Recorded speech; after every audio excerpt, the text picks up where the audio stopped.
Okay, this concept's pretty awesome. How to harness the energy of the sun for the purpose of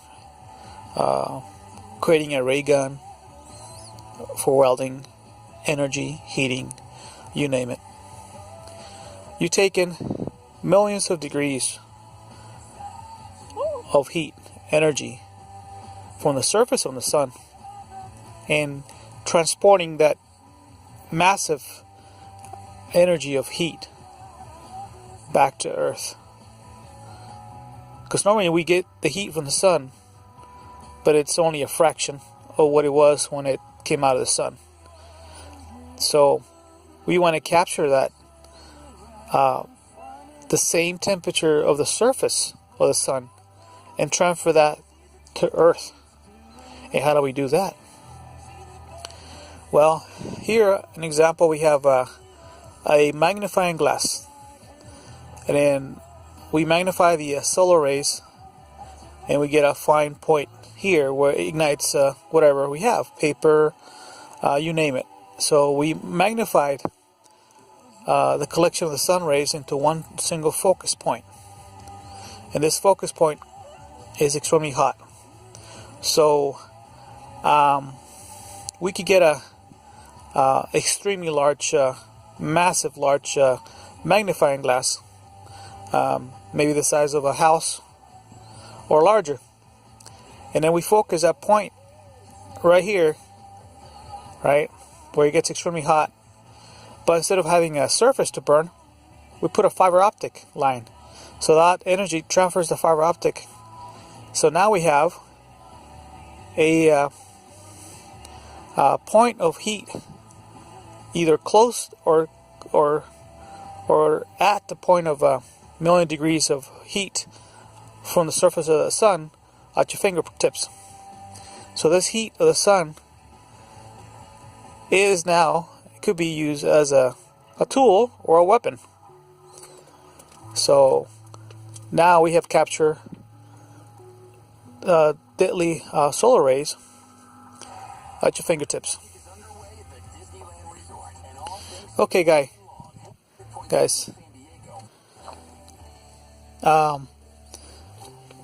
Let's move that to a little more impressive concept.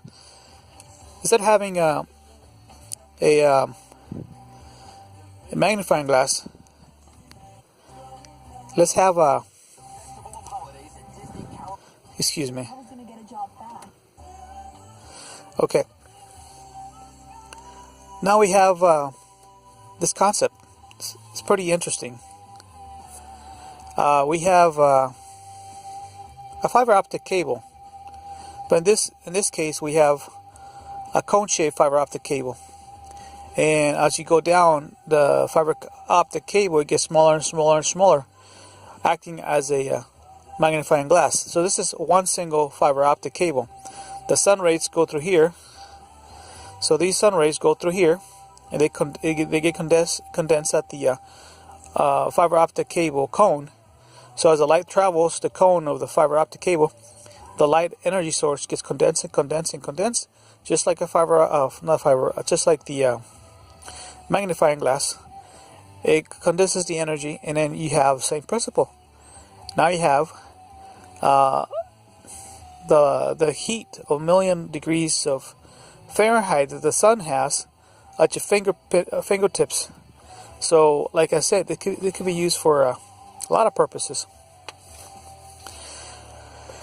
But here's the main thing, concept of time travel dilation. See, normally this is the sun right here, and the rays travel at the speed of light, right? These are, let's say this is for example, this is 100 times combined. The light itself is the speed of light. Okay, so this is the speed of light. Okay, if you do a couple times here, add them up all together. But imagine having a magnifying glass, right? Just imagine here, magnifying glass, and have all this energy condense, like here, all right, condense and then focus to one point. Okay, well, that's what it is here. Let's say, oh, this light traveling from the sun gets condensed, and then you focus it to one point. So this one point is this magnifying glass energy. So this magnifying glass energy gets focused together, united into one solid beam. So this one beam has the energy of this, right? Well, in theory, as the light goes from the sun, the speed of light, you're using light to focus back on itself. In other words, it's coming from the sun, and then you harness this energy, right? You harness this energy. One pocket you won't check. You even have anyway, you harness this energy, and you reuse it against itself. So in other words, you use the same light source, but condense, you unite all this area of light and condense into one beam and use it against itself toward the sun or toward anything around you. The theory it goes that you could actually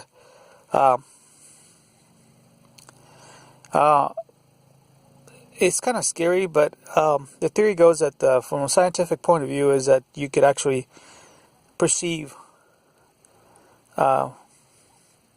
things through time. In other words, you could see things in time. But I don't want to suggest it because it's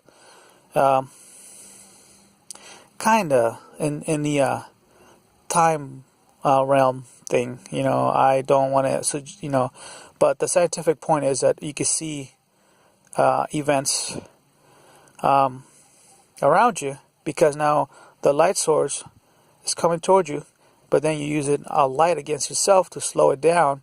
So now if you were able to see, you actually would see the difference in time events. This is not from me, actually, the concept. This is from scientists.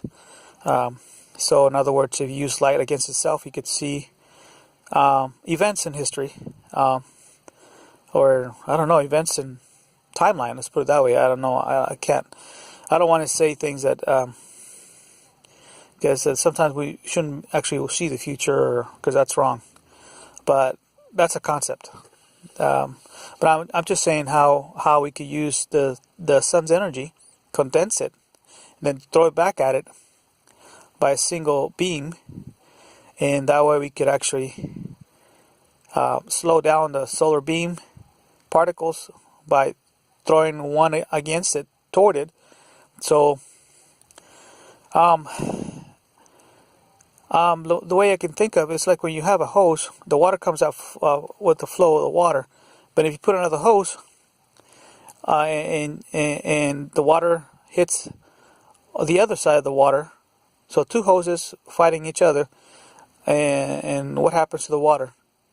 It splashes all over. It creates a chaos event. So if this light's coming this way, use this light, actually using light against itself. So in effect, you're slowing it down. So you're slowing this light down, where you could probably, technically speaking, you could actually see events in timeline. That's according to the scientists. I'm not saying it's possible. I'm just saying what it is they believe.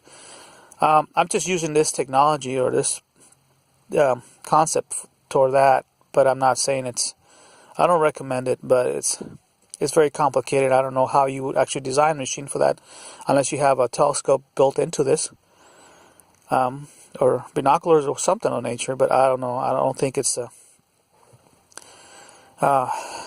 I don't know. It's be very complex to design such a thing.